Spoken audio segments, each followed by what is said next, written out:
할렐루야, 아멘. 오늘은 첫 순교자라는 주제로 말씀을 같이 나누도록 하겠습니다.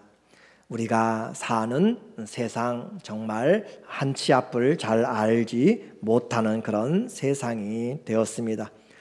기도할 때 특별히 우리가 영적 전쟁에 이 한 달을 기도하면서 하나님께서 우리에게 책임을 주셨어요. 그래서 기도하고 나만이 아니라 우리의 주위와 또 열방을 향하여서 기도해야 되겠어요. 그래서 전쟁이 지금 점점 확장되고 있고, 그리고 미국의 의회가 이제 전쟁을 할 수 있도록 가결을 하는 그 체제로 돌아서고 있습니다. 그래서 이란이 가입하게 되면 전쟁을 하는 것으로 그렇게 준비가 돼가고 있고, 그리고 또 우리가 기도해야 될 것이, 기도 중에도 이야기했지만 우리의 처처에 너무나 많은 사람들이 하나님이 준 그 인격과 하나님의 그 은혜들을 누리지 못하도록 어둠의 권세들이 묶고 있고, 지금도 저 중국에 많은 여자들이 지금 붙잡혀서 넘어가기를, 그렇게 넘어가지 않기를 기다리고 있는데, 악한 자들의 손이 역사하지 못하도록 주님 앞에 정말 우리가 깨어서 기도해야 될 때예요. 그래서 하나님 앞에 우리가 이렇게 국가적으로 기도하고, 또 개인적으로도 여러분이 기도하면서 오늘도 어느 권사님에게 전화해 드렸더니 하시는 말씀이 어제하고 오늘이 다르다라고 이야기해요. 그래요. 90세가 넘으셔도 어제하고 오늘이 다르다라는 표현을 하게 될 때, 오늘 우리의 삶에서 어떻게 잘 살아야 될 것인가 한번 생각을 하게 됩니다. 이런 세상에서 우리에게는 그래도 하나님이 우리를 불러주신 하나님의 자녀요, 또 하나님의 일꾼이다, 하나님의 세워주신, 하나님께서 불러주신 교회의 직분자다라고 하는 거예요. 그래서 하나님의 일꾼들, 성령을 받은 모든 하나님의 자녀들은 목표가 분명해요.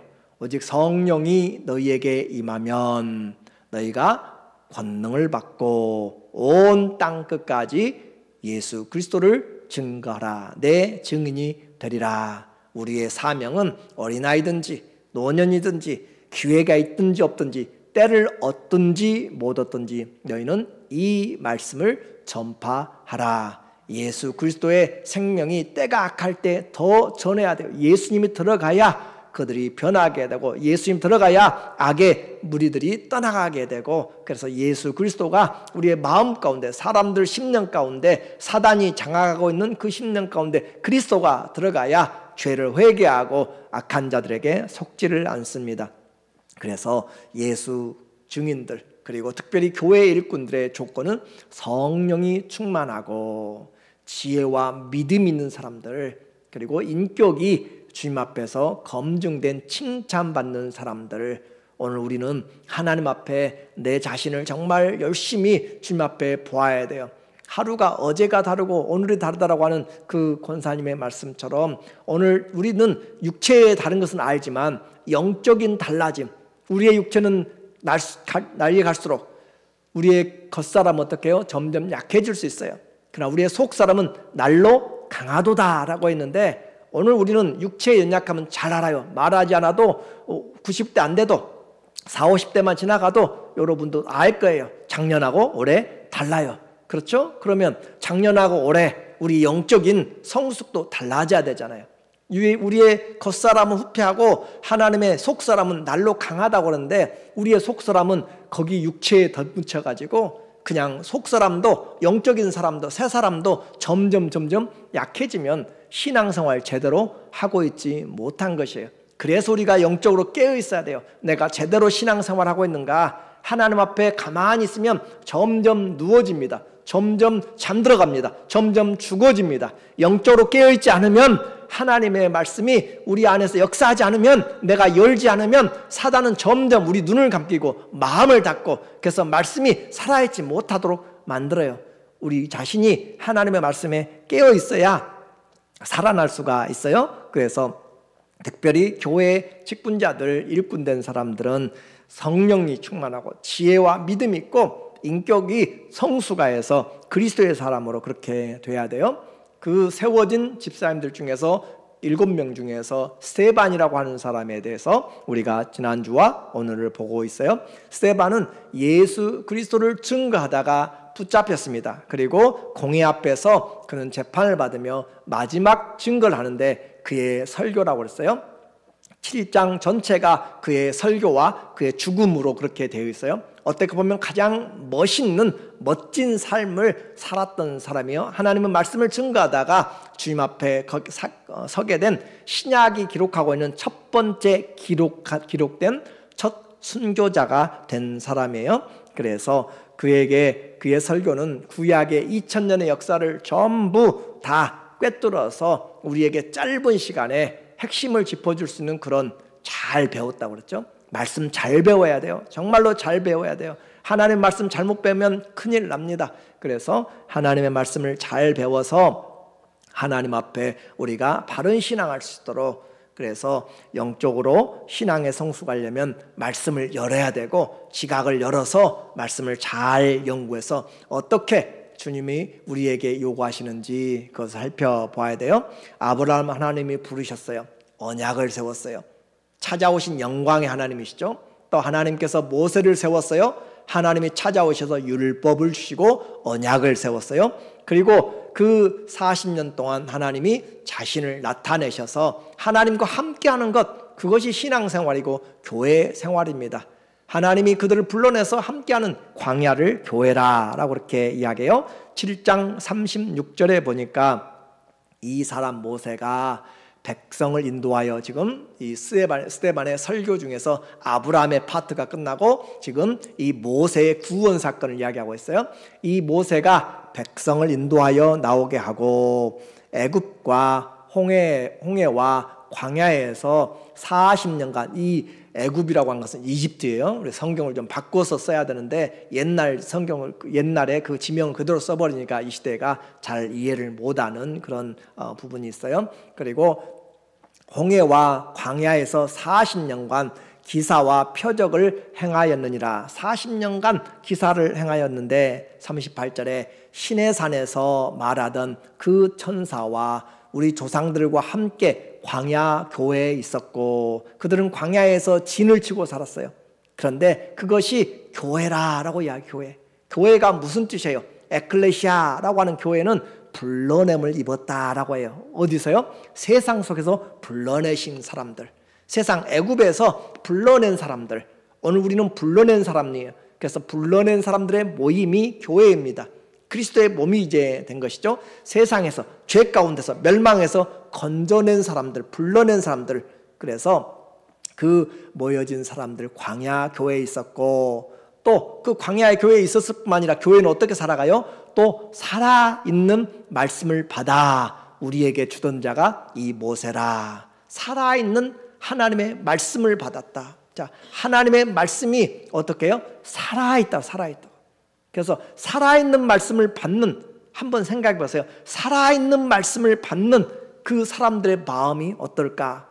모세가 말을 받는데, 하나님의 말씀을 받는데 하나님의 말씀이 살아있어요.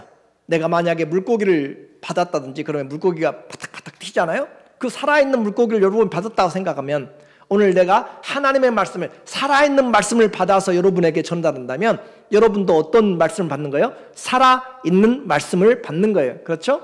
모세는 살아있는 하나님의 말씀을 그들에게 전달해 줬어요. 그리고 또 히브리서 4장 12절에도 하나님의 말씀은 어떻게 해요? 살았고 활력이 있어, 운동력이 있어, 좌우의 나리수는 어떤 것보다 예리하다고. 예리해요. 어떻게 해요? 우리 육체만 아니라 영과 혼과 골과 영과 혼과 모든 우리의 관절과 골수를 찔러 쪼개기까지 다 나타내버리는 그런 판단하는 능력이 있는 하나님의 말씀. 그래서 살아있는 말씀을 우리가 받고 있다. 그래서 내 말이 살아있다는 것. 주님의 말씀은 살아있는 말씀. 그래서 살아있는 말씀으로 받는 자들에게는 그 말씀, 그 믿음대로 역사하는 거예요. 그래서 살아있는 말씀, 이 말씀을 전하는 사람이 바로 모세였다라고 이야기했습니다. 문제는 그들이 이와 같은 하나님의 말씀을, 살아있는 말씀인데도 불구하고 그들이 그 말씀을 무시하였고 순종하지 않았고 하나님을 제대로 섬기지 않았어요. 왜 그래요? 하나님이 보이지 않기 때문에. 하나님이 보이지 않기 때문에. 말씀은 분명히 살아있는데, 자, 대통령이 전화하면서 이야기를 하면 그 말씀을 듣는 사람들은 분명히 순종하게 되면 그 말씀이 살아있는 거예요.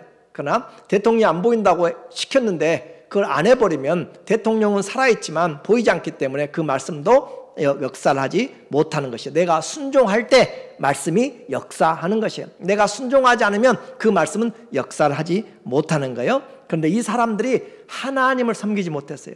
자, 살아있는 말씀의 핵심이 뭐였어요? 하나님을 사랑하라라는 것이잖아요. 그죠?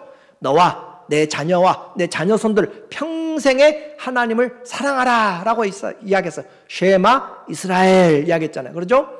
그런데 그들은 하나님을, 살아있는 하나님을 그들은 제대로 섬기지 못했다. 오늘 42절에 보면 하나님이 외면하사, 왜 그래요? 그들이 하나님의 말씀을, 살아있는 말씀을 순종 안 해버리니까 말씀이 역사를 못하는, 역사를. 그래서 외면하사, 하나님이 그들을 외면했어요. 그들이 하나님 앞에 불순종해서 그들을 그 하늘의 군대 섬기는 일에 버려두셨으니, 하늘의 군대, 하늘에 있는 그런 천사들, 별들, 무리들을 섬기고 그렇게 하였으니 이는 선지자들의 책에 기록된 바 이스라엘의 집이여 너희가 광야에서 40년간 희생과 제물을 내게 드린 일이 있었느냐. 이 심각한 말이잖아요. 40년 동안 그들은 무엇으로 모였어요? 하나님 불러내서 광야 교회로 그렇게 불렀었고, 또 그들에게 무엇을 줬어요? 살아계신 하나님의 말씀을 줬는데도 불구하고 그들은 그 하나님을 섬긴 적이 없어요. 제사를 안 드렸단 말이 아니에요. 제사를 지냈어요. 제사를. 그들은 예배 드린다고 다 드렸어요. 그런데 하나님을 제대로 섬기지 않았다. 마음이 하나님 앞에 올바로 드려지지 않았다. 오늘 우리에게 하는 심각한 말일 수 있어요. 40년 동안 그들이 광야에서 하나님을 섬겼다고 그랬어요. 그런데 그들이 섬긴 것은 자기들이 원하는 하늘의 별들과 또 우상들을 섬겼다라고 그렇게 성경은 이야기하고 있어요. 내가 원하는 제사, 우리의 신앙생활에서 하나님이 원하는 그 주님이 찾으시는 참 예배자의 그 삶, 신령과 진리로 예배드리는, 그래서 예배가 전쟁이라고 했잖아요. 내가 그냥 드린다고 하나님이 다 받는 것이 아니에요. 하나님 앞에 준비된 예배, 어떻게 해요? 우리 시편에서도 보았잖아요. 마음을 교만하게 하지 말고 우리의 눈을 오만하게 하지 말고, 그러죠? 하나님 앞에서 주님이 기뻐하신 일들을 준비하면서 살아가는 예배가 가장 큰 영적인 전쟁. 예배가 실패하면 인생 변하지 않습니다.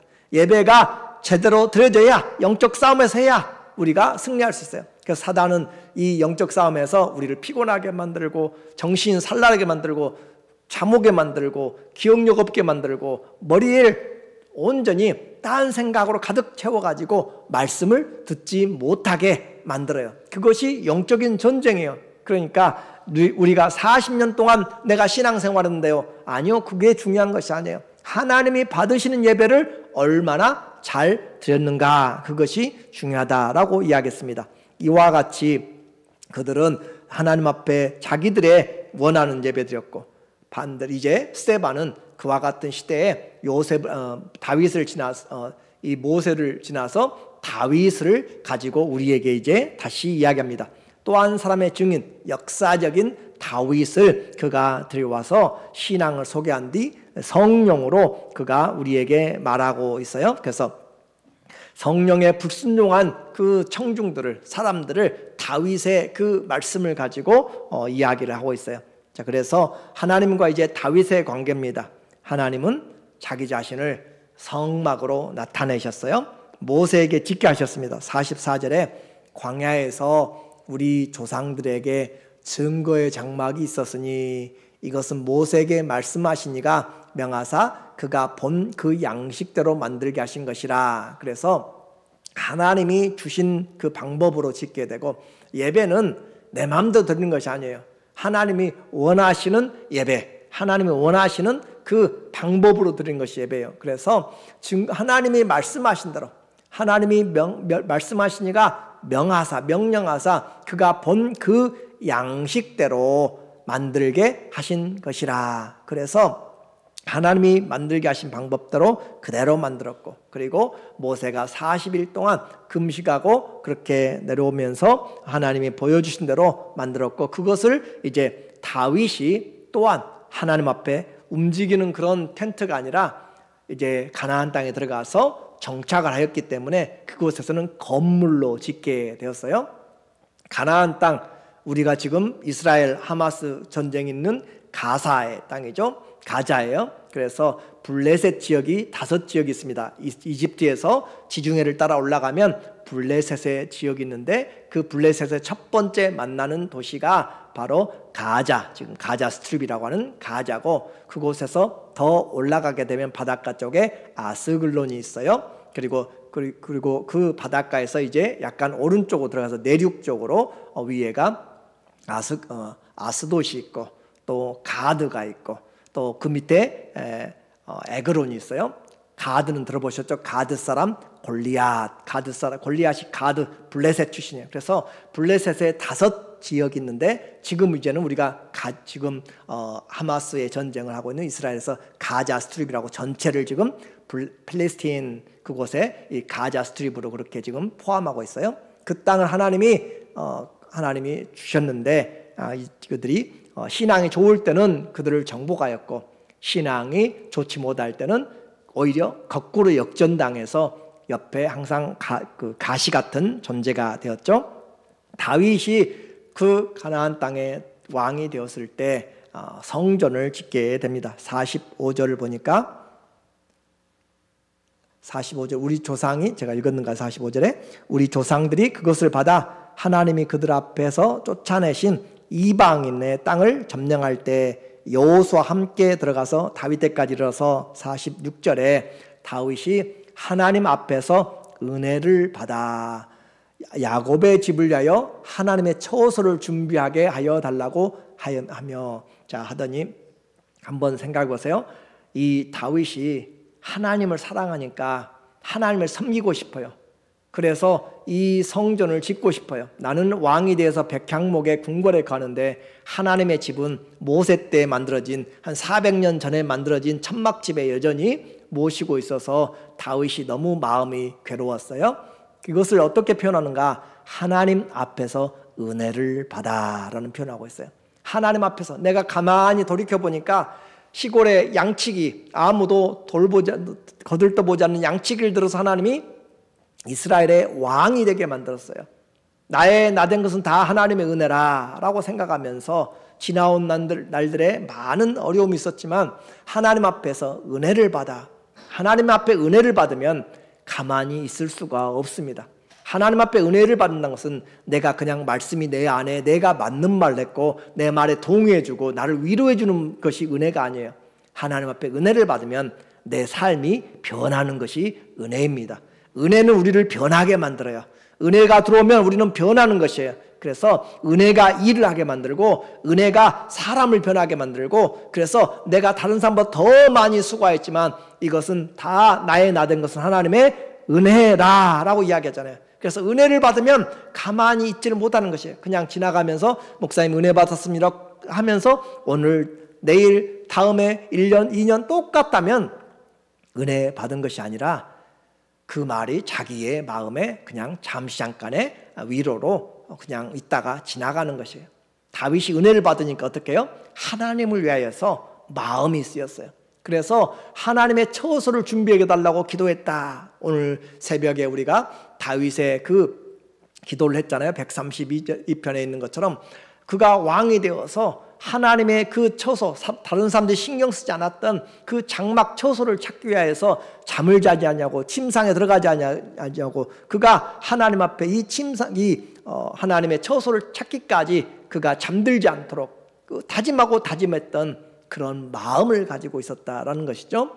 그렇게 해서 그렇게 하나님의 처소를 준비해 달라고 했는데 하나님은 그에게 너는 피를 많이 흘렸기 때문에 짓지 못하리라. 그러나 하나님 앞에 그 사랑하는 마음 때문에 하나님 그로 하여금 네가 짓지는 못하지만, 완성은 못하지만 준비는 할 수 있도록 준비할 수 있는 기회를 주셨죠. 그래서 이 다윗은 할 수 있는 대로 모든 것을 구별하여서 자기 아들 솔로몬이 지을 것을 자기가 자재들을 다 준비해 놓습니다. 그 기쁜 마음으로. 그리고 하나님께 기도했어요. 그랬더니 하나님이 은혜를 주셨어요. 마치 모세가 이스라엘 민족을 40년 동안 이끌고 결국 마지막 실수로 가나안 땅을 들어가지 못하지만 주의 은혜로 저 요단강 동편에서 높은 산 느보산에 올라서 가나안 땅을 하나님이 보여주잖아요.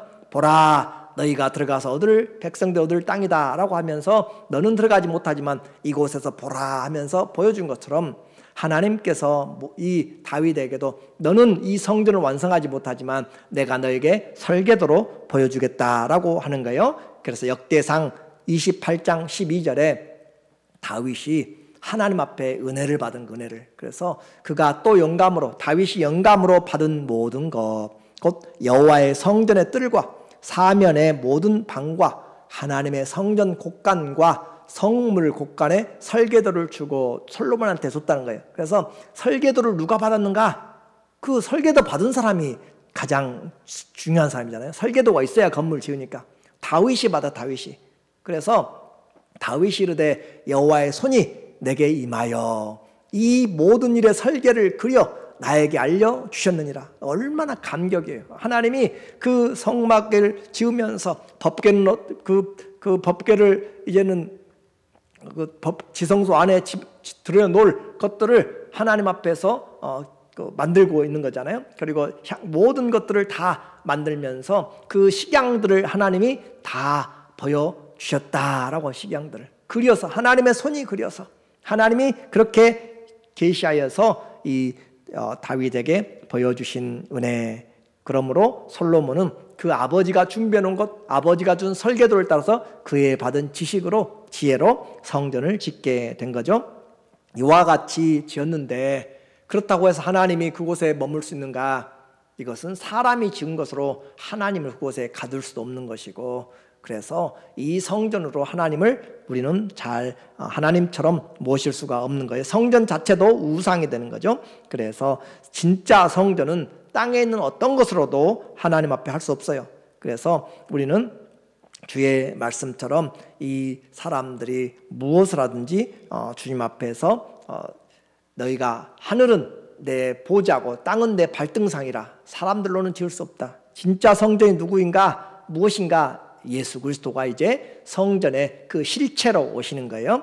예수님 오시기 전에는 그들이 지은 그 성전이 임시로 그렇게 되어진 거죠. 그래서 요한복음 2장 20절에 유대인들이 이르되 이 성전은 46년 동안에 헤롯이 증축하고 지었어요. 네가 3일 동안에 일으키겠느냐 하더라. 그러나 예수는 성전된 자기 육체를 가리켜 말씀하신 것이라. 예수님이 성전이 되었다, 하나님의 집이 되었다, 하나님의 전이 되었다라고 하는 거죠.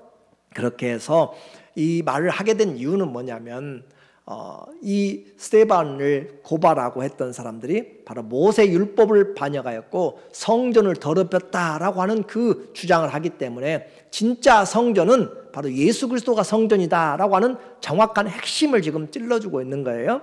그래서 그 성전, 나는 예수님을 증거한 것이지 성전을 더럽힌 것이 아니다라고 그렇게 표현하고 있죠. 자, 이제 우리는 참된 성전 예수님으로 말미암아 우리도 성전이 되게 되었어요. 성령 우리에게 보내주심으로 성령이 거하는 처소, 우리가 이제 성전이 되는데 우리 성전 안에 내가 어떻게 주님을 섬기고 있는가라고 하는 거예요. 자, 사도행전 6장 13절에 그 증인들의 거짓 모세 스데반을 재판하는 사람들의 증거 고발 내용이죠. 거짓 증인들을 세우니 이르되 이 사람이 이 거룩한 곳과 율법을 거스려 말하기를 마지 아니하는도다. 그의 말에 이 나사렛 예수가 이곳을 헐고 또 모세가 우리에게 전하여 준 규례를 고치겠다 함을 우리가 들었노라 하거늘. 그래서 그 말에 대해서 모세가 준 그 율법과 그 실체가 바로 예수 그리스도라. 나는 결코 율법을 어기거나 또 성전을 파괴한 일이 없다라고 하는 것을 말한 거예요. 이 말을 들으면서 우리는 충격을 좀 받게 되죠. 왜냐하면 스데반이 이야기를 해도 사람들이 이해를 못해요. 생명의 말씀을 이야기해도 사람들이 이해를 잘 못해요. 말씀을 잘못 배우면, 예수님에게 말씀이 연결되지 않으면 성경에 눈이 가려져서 덮여져서 도무지 알지를 못해요. 그러니까 말씀 잘못 배우면 얼마나 어려운지 모릅니다. 오늘 우리에게 살아있는 말씀을 잘 배워야 우리가 성전으로 더 함께 지어져 가고 하나님의 거하실 처소가 되는 거예요.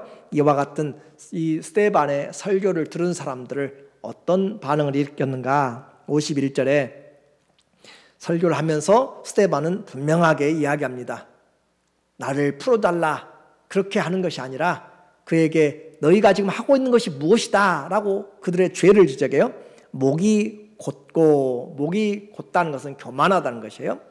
마음과 귀에 할례를 받지 못한 사람들아, 이 마음과 귀에 할례를 받는 것은 잘라내는 것이거든요. 육체의 소욕을 잘라내는 것이에요. 그 육체의 소욕을 잘라내지 않고 육신에 듣고 싶은 것을 잘라내지 않으니까 그것을 그대로 가지고 원하는 소리만 듣게 되는 것이잖아요. 그래서 할례를 받지 못했다. 너희도 너희 조상들과 같이 항상 성령을 거스리는도다. 자, 성령을 거스려서 살고 있는 사람들, 스데반의 그 보고입니다. 그래서 그들은 모두가 다 하나님 앞에서 신앙생활을 지금 올바로 하지 못한 것을 스데반이 지금 그들에게 지적을 해주고 있어요. 그래서 이와 같은 그 이스라엘을 지금 본받고 있는 모습. 그래서 52절 보니까 너희 조상들이 선지자들 중에 누구를 박해하지 아니하였느냐. 의인이 오시리라 예고한 자들을 그들이 죽였고 이제 너희는 그 의인을 잡아준 자요 살인한 자가 되나니 너희는 천사가 전한 율법을 받고도 지키지 아니하였도다.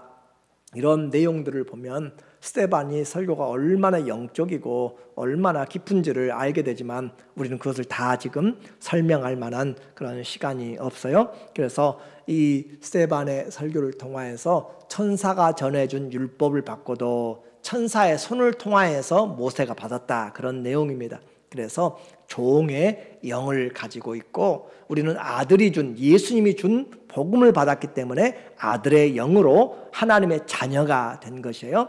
그러므로 이와 같은 것을 갈라디아서 4장에서는 아주 정확하게 표현하고 있어요.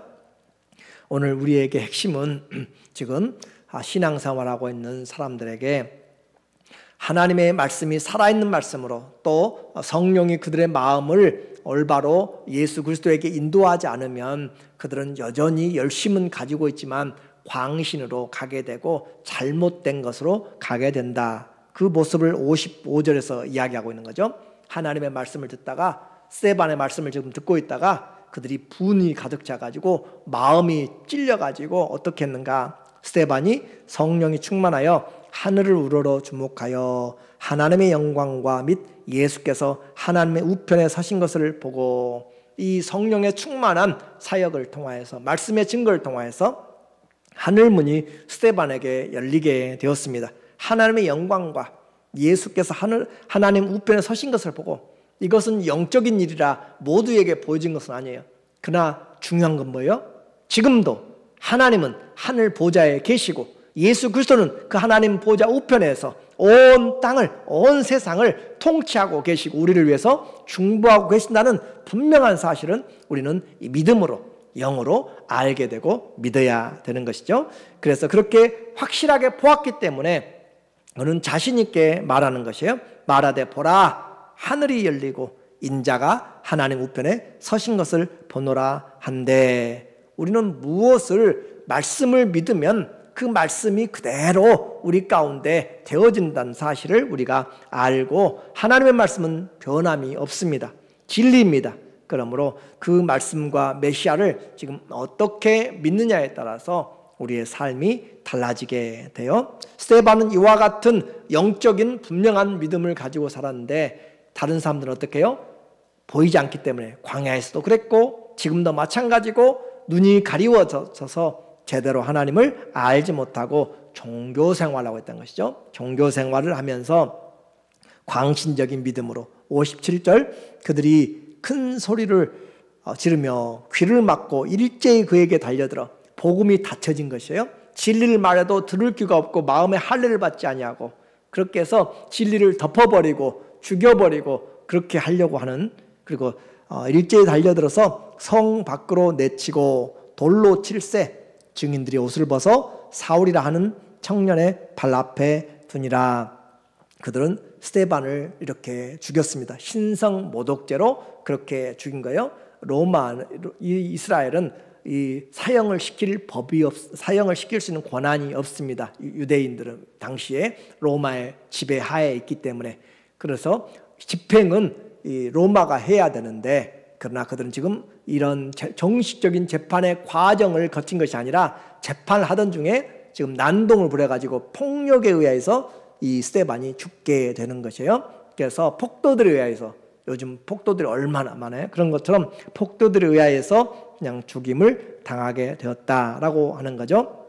이렇게 해서 그는 59절 돌을 맞으면서 그들이 돌로 스데반을 치니 스데반이 부르짖어 이르되 주 예수여 내 영혼을 받으시옵소서 하고 무릎을 꿇고 크게 불러 이르되 주여 이 죄를 그들에게 돌리지 마옵소서. 이 말하고 자니라.